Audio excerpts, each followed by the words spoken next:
अस्सलाम वालेकुम व्यूवर्स, आज मैं आप लोगों के लिए बहुत ही मज़ेदार सी बिरयानी की रेसिपी लेकर आई हूँ जो कि बहुत कम वक्त में बन के तैयार हो जाती है।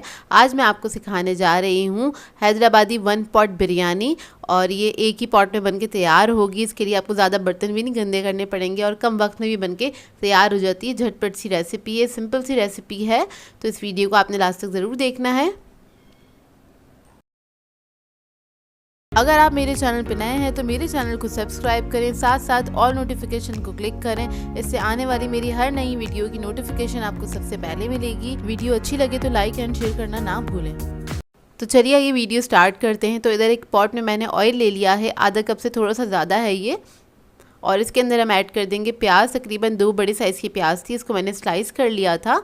इसको हमें गोल्डन ब्राउन करना है, तो बस इसको हम फ्राई कर लेंगे सबसे पहले।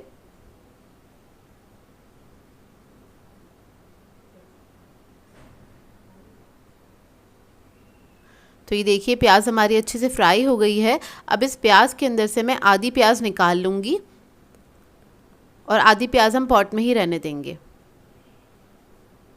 तो देखिए आधी प्याज मैंने निकाल ली है। इसके बाद हम इसके अंदर मसाले ऐड करेंगे। तो सबसे पहले मैं ऐड करूँगी इसके अंदर ज़ीरा, तकरीबन 1 टेबलस्पून के बराबर है ये ऐड कर देंगे इसके अंदर। और जब मसाले ऐड करें तो आँच हल्की कर दीजिएगा। फिर मैं ऐड करूँगी इसके अंदर काली इलायची 2 अदद, और हरी इलायची है हमारे पास तकरीबन 8 अदद। बादियन का एक फूल ऐड कर रही हूँ, टूटा हुआ था मेरे पास, 1 टीस्पून के बराबर है ये। लौंगे ऐड कर देंगे 5 से 6 अदद। काली मिर्ची ऐड कर देंगे इसके अंदर 1 टीस्पून के बराबर। और फिर मैं ऐड करूँगी ये तेज़ पत्ते हैं मेरे पास 3 अदद, छोटे साइज़ के थे। दालचीनी के 2 पीस ले लिए हैं, वो ऐड कर दिए हैं, और इसको मिक्स करेंगे अच्छी तरीके से। हल्का सा इसको फ्राई कर लेना है आपने इन मसालों को, कि ज़ीरे की अच्छी सी खुशबू आ जाए।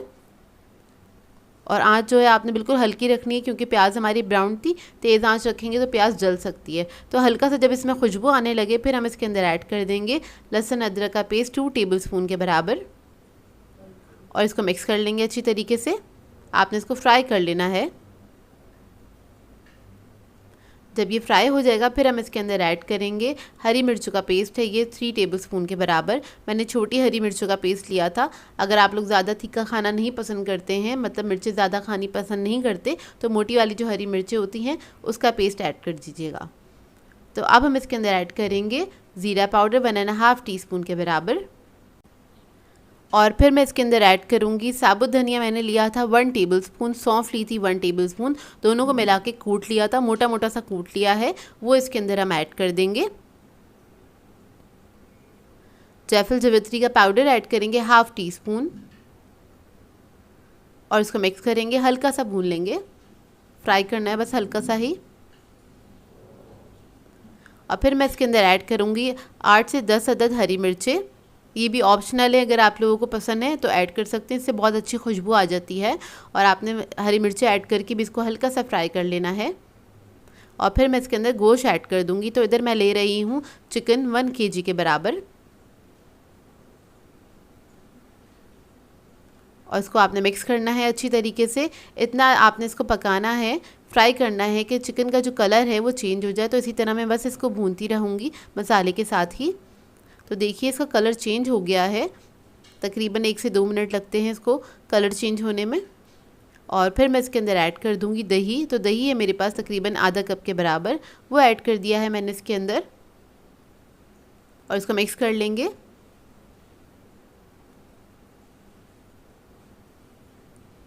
फिर मैं इसके अंदर ऐड करूंगी आलू बुखारे तकरीबन 7 से 8 अदद के बराबर,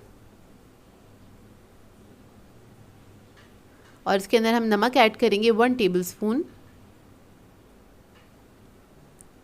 और इसको मिक्स कर देंगे। नमक आप अपने टेस्ट के हिसाब से भी ऐड कर सकते हैं। मिक्स करेंगे। मिक्स करने के बाद हम इसके अंदर पानी ऐड कर देंगे तकरीबन 1 कप के बराबर, और इसके बाद मैं इसको कवर करके पकने के लिए छोड़ दूंगी 15 से 20 मिनट के लिए। 80% तक हमें कुक करना है चिकन को।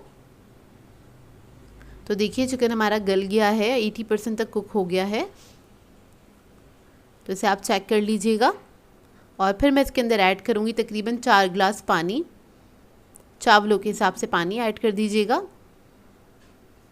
और इसको एक बॉईल आने देंगे। और इस स्टेज पे आप लोग नमक चेक कर सकते हैं, कम या ज़्यादा, या चावलों के हिसाब से आप ऐड कर सकते हैं नमक। तो नमक मुझे कम लगा था, मैंने इसके अंदर ऐड कर दिया है 1 टीस्पून के बराबर, और नमक चावलों के हिसाब से ऐड किया है। इसको एक बॉईल आने देंगे पानी को। जब बॉईल आ जाएगा फिर हम इसके अंदर चावल ऐड कर देंगे। इसके अंदर मैंने लिए हैं बासमती राइस, 750 ग्राम्स थे, और इसको मैंने 1 घंटे पहले धो के भिगो दिया था, तो वो ऐड कर दिए हैं मैंने इसके अंदर। और आप चावलों के हिसाब से इसके अंदर पानी ऐड कीजिएगा। तो मेरे पास तकरीबन 3 गिलास के करीब चावल थे, तो मैंने 4 गिलास पानी ऐड किया है इसके अंदर। इसको मिक्स करेंगे, और मिक्स करने के बाद मैं इसको कवर करके पकने के लिए छोड़ दूँगी 5 से 7 मिनट के लिए हाई फ्लेम पे। तो देखिए 5 से 7 मिनट हो गए हैं इसको पकते हुए, और इसका पानी काफ़ी हद तक ड्राई हो गया है। अब मैं क्या करूँगी, इसको कवर करके दोबारा से 5 से 7 मिनट के लिए पकने के लिए छोड़ दूँगी, लेकिन लो मीडियम फ्लेम पे। तो ये देखिए 5 से 7 मिनट हो गए हैं, पानी इसका ड्राई हो गया है, लेकिन अभी भी इसके अंदर पानी है, मॉइस्चर है अच्छा खासा। अब इसको हम दम पे रखेंगे, तो आपने बिल्कुल लो मीडियम फ्लेम कर देनी, दम वाली आँच। तो उस पर रखने से पहले हम इसके ऊपर जो प्याज हमने निकाली थी वो थोड़ी सी डाल देंगे। इस तरह से आपने डाल देना है। ज़र्दा फूड कलर ऐड कर देंगे इसके ऊपर, तकरीबन मैंने ½ टीस्पून के बराबर ऐड किया है, बस थोड़ा सा ही आपने ऐड कर देना है। फिर मैं इसके ऊपर ऐड करूँगी थोड़ा सा गरम मसाला, तकरीबन ½ टीस्पून के बराबर, वो आपने इसी तरह से स्प्रिंकल कर देना, इससे बहुत अच्छी खुशबू आ जाएगी। और लास्ट में हम ऐड करेंगे इसके ऊपर केवड़ा एसेंस ½ टीस्पून के बराबर, तो इसके अपने ड्रॉप्स डाल देने इस तरह से, और इसको हम कवर करेंगे, इसको रख देंगे तकरीबन 5 से 6 मिनट के लिए दम पे। तो देखिए चावलों को अच्छे से दम आ गया है, और ये बहुत ही मज़ेदार बिरयानी बनके तैयार होती है। आप जब बनाएंगे तो आप लोगों को अंदाज़ा होगा कि कितने मज़ेदार बनती है ये बिरयानी। तो आपने क्या करना है, जब इसको खोलना है तो फ़ौरन से आपने चमचा नहीं चलाना है, चूल्हा ऑफ़ करने के बाद हल्का सा ही खोलिएगा, फिर इसको छोड़ दीजिएगा, क्योंकि चावल जो होंगे इस वक्त सॉफ्ट होंगे, अगर आप मिक्स करेंगे तो टूट सकते हैं। तो थोड़ी देर के बाद ही आप इसको सर्व कीजिएगा, तकरीबन 10 मिनट के बाद। तो देखिए चावल हमारे रेडी हो गए हैं, अब इसको हम सर्व कर लेंगे। तो ये देखिए मज़ेदार सी हमारी सिंपल सी बिरयानी तैयार है, और ये बहुत ही मज़ेदार बनती है, कम वक्त में बनके तैयार हो जाती है, और बहुत आसान भी है। एक पॉट में आपको बनानी है ये बिरयानी, जो कि आप लोग बनाएंगे तो आपको पता चलेगा कि कितनी मज़ेदार बनी है। जब भी कम टाइम हो तो आप इस बिरयानी को बना सकते हैं, मेहमानों के लिए भी बना सकते हैं, क्योंकि बनती कितनी मज़ेदार है। इस रेसिपी को ट्राई ज़रूर कीजिएगा और अपना फ़ीडबैक ज़रूर दीजिएगा मुझे। सो व्यूअर्स, अगर आप लोगों को मेरी रेसिपीज़ अच्छी लगती हैं तो मेरे चैनल को सब्सक्राइब करें, लाइक करें, कमेंट ज़रूर किया करें, शेयर भी ज़रूर किया करें अपने फ्रेंड्स के साथ, फैमिली के साथ। तो मुझे अपनी दुआओं में याद रखिएगा। अल्लाह हाफ़िज़।